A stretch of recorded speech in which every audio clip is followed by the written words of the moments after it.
Face à la menace iranienne, Israël est en état d'alerte. Plusieurs mesures ont été prises, la fermeture des écoles jusqu'à lundi, mais aussi la restriction des rassemblements. Le Premier ministre Benjamin Netanyahou s'est dit prêt à faire face à une attaque de l'Iran. On l'écoute. Citoyens israéliens, ces dernières années, encore plus ces dernières semaines, Israël s'est préparé à la possibilité d'une attaque directe de l'Iran. Nos systèmes de défense sont déployés. Nous sommes préparés à tout scénario, en attaque et en défense.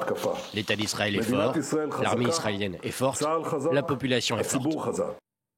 Et on retrouve tout de suite notre correspondante à Jérusalem, Claire Duhamel. Bonsoir. Comment vous décririez l'atmosphère en ce moment à Jérusalem ?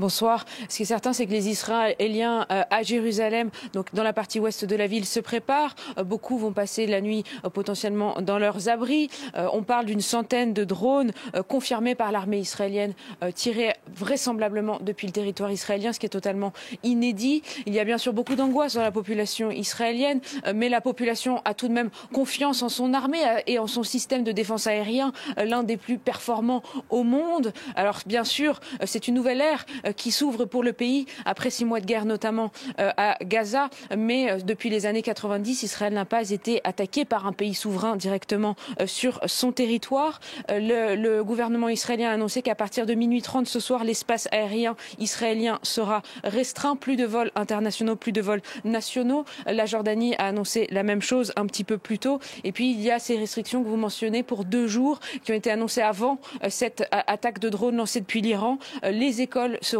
fermés pour 2 jours et les rassemblements de plus de 1000 personnes seront interdits dans l'espace public dans tout le pays. Et puis dans les zones considérées comme plus à risque, la frontière avec Gaza, le nord du pays, eh bien, il y aura des restrictions plus fortes encore et des limitations de rassemblement supplémentaires.